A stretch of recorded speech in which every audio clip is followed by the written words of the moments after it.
इंसानों और जानवरों के बीच बहुत बड़ा फ़र्क होता है। इंसानों के अंदर सोचने और समझने की शक्ति होती है, उनको पता होता है क्या अच्छा है क्या बुरा है। मगर ये चीज़ जानवरों के अंदर नहीं होती है, उनको बिल्कुल भी पता नहीं होता है कि क्या अच्छा है क्या बुरा है, हमें किसके साथ कैसा बर्ताव करना है, किससे कैसे संबंध बनाने हैं। इसलिए वो सभी से संबंध बना लेते हैं, क्योंकि उनके अंदर सोचने और समझने की बिल्कुल भी क्षमता नहीं होती, बिल्कुल भी शक्ति नहीं होती है। इंसान को बखूबी पता होता है कि हमें किस व्यक्ति से, किस इंसान से कैसा रिश्ता रखना है, कैसे संबंध बनाने हैं, और उसके बावजूद भी वो राह भटक जाता है, गलत कदम उठा लेता है। आज की इस घटना में कुछ ऐसा ही है। एक लड़का और एक लड़की ऐसे संबंध बना लेते हैं, ऐसा रिश्ता बना लेते हैं जिसको ना तो समाज स्वीकार करता है, ना ही उसके घर वाले, जिसके चलते एक लड़की की हत्या हो जाती है। नमस्कार दोस्तों, मैं हूं संजीव और आप देख रहे हैं स्टोरी बाय क्राइम तक। आज की सच्ची घटना उत्तर प्रदेश के ज़िला बिजनौर की है। यहाँ एक गांव पड़ता है रेवाड़। रेवाड़ में 27 सितंबर 2022 को एक लड़की अचानक अपने घर से गायब हो जाती है। उसके घर वाले बहुत परेशान होते हैं, साथ ही साथ उसके गांव वाले भी बहुत परेशान होते हैं। सभी मिल के उसकी तलाश करते हैं, मगर कहीं भी उसकी कोई जानकारी नहीं मिलती है। परेशान होके अब स्थानीय थाने में जाते हैं और वहाँ गुमशुदगी की रिपोर्ट दर्ज करवाते हैं। 24 घंटे के बाद पुलिस का फ़ोन आता है परिवार वालों के पास कि आपकी बेटी की लाश जिम नेशनल कार्बेट पार्क के पास एक जंगल है, वहाँ पास पड़ी हुई है। परिवार वाले रोते बिलखते वहाँ पहुँचते हैं, साथ ही साथ गांव वाले भी पहुँचते हैं और देखते हैं कि नमिता की लाश पड़ी हुई है।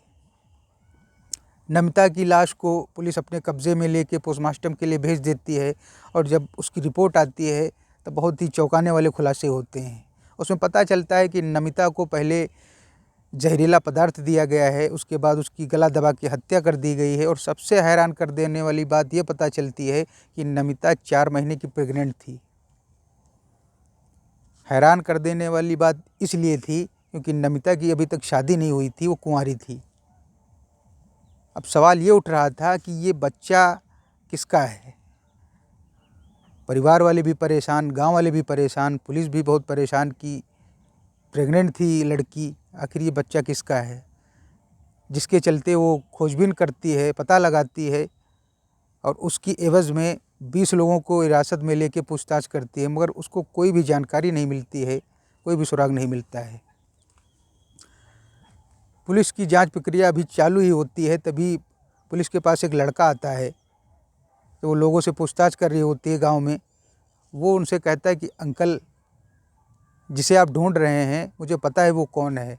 पहले तो पुलिस उस बच्चे की बात को गंभीरता से नहीं लेती है, क्योंकि वो बच्चा महज 10 या 12 साल का होता है, मगर जब वो सब बताता है तो उसकी बात को गंभीरता से लेती है। वो कहता है, अंकल, वो कोई और नहीं बल्कि जिस फैमिली से वो लड़की मरी है उसी फैमिली का रहने वाला वो लड़का है। उसका नाम कमलजीत है और वो एमए कर रहा है। पुलिस तुरंत ही कमलजीत को पूछताछ करने के लिए थाने बुलाती है।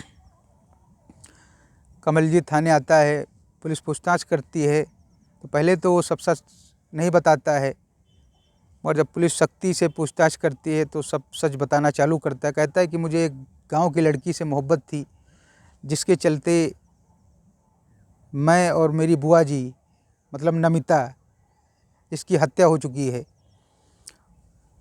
कहता, मैं और मेरी बुआ जी दोनों उस लड़की के बारे में बात करते थे। मैं अपनी बुआ जी से कहता था कि बुआ, मुझे उस लड़की से प्यार है और मुझे उससे मिलना है, प्लीज़ कुछ करके तुम उससे मुझे मिलवा दो, मेरी मुलाकात करवा दो।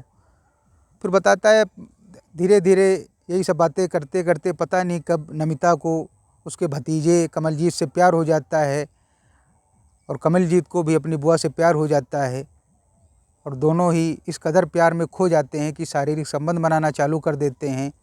और संबंध बनाते बनाते नमिता को ये पता ही नहीं चलता है कि वो कब प्रेग्नेंट हो गई है। उसे जब पता चलता है तो लगभग 4 महीने बीत चुके होते हैं, वो 4 महीने की प्रेग्नेंट हो चुकी होती है। वो ये बात कमलजीत से बताती है कि मैं तुम्हारे बच्चे की माँ बनने वाली हूँ, मैं प्रेग्नेंट हूँ। नमिता कमलजीत के ऊपर शादी का प्रेशर बनाने लगती है। वो कहती है मैं तुमसे बहुत प्यार करती हूँ, मैं तुमसे शादी करना चाहती हूँ। तो कमलजीत कहता है कि मेरा तुम्हारा ऐसा रिश्ता है, मैं भतीजा हूँ तुम्हारा, तुम मेरी बुआ हो, ये बात ना तो घर वाले मानेंगे ना समाज वाले मानेंगे, शादी हो नहीं सकती है, इसलिए इस बच्चे को गिरा दो। नमिता जिद पकड़ लेती कि इस बच्चे को मैं नहीं गिराऊंगी, ये मेरे प्यार की निशानी है और मुझे तुमसे शादी करनी है, किसी भी हालात में करनी है। अब कमलजीत क्या करता, वो तुरंत ही दिमाग में एक प्लान लाता है और अपनी बुआ से, नमिता से कहता है कि जब समाज वाले भी नहीं स्वीकार करेंगे, घर वाले भी नहीं मानेंगे, तो हमारा तुम्हारा जीने का कोई मतलब नहीं है। चलो एक ही साथ मिल के मर जाते हैं। और वो बहला फुसला कर अपनी बुआ नमिता को एक जंगल के पास बुला ले जाता है और अपने साथ जहरीला पदार्थ ले जाता है और वहाँ जाके दोनों उस जहरीले पदार्थ को खाने की कोशिश करते हैं। पहले तो ये होता है कि पहले मैं खाऊंगी, पहले मैं खाऊंगी। पहले कमलजीत कहता मैं खाऊंगा, फिर नमिता कहती मैं खाऊंगी। हालांकि कमलजीत जो चाहता था, नमिता ने वही कर दिया, पहले उसी ने खा लिया। जब वो खा लेती है जहरीला पदार्थ, वो जब उसके शरीर के अंदर जाता है तो काफ़ी पीड़ा होती है। जब दर्द होती है तो वो शोर मचाती है, चिल्लाती है, जिसके चलते कमलजीत उसके मुंह में कपड़ा ठूस देता है और फिर उसका गला दबा के उसकी हत्या कर देता है और उसको वहीं छोड़ के वापस घर चला आता है, नॉर्मल ज़िंदगी जीने लगता है ताकि किसी को कोई शक ना हो। जब ये सारा घटनाक्रम पुलिस के सामने खुल जाता है, कमलजीत खुद सारी सच्चाई कबूल लेता है। पुलिस कमलजीत को संगीन धाराओं में मुकदमा दर्ज करके अदालत में पेश करती है और अदालत से उसको जेल हो जाती है। मिलते हैं अगली सच्ची घटना के साथ, तब तक के लिए आप सतर्क रहिए, जागरूक रहिए, सावधान रहिए। जय हिंद, जय भारत।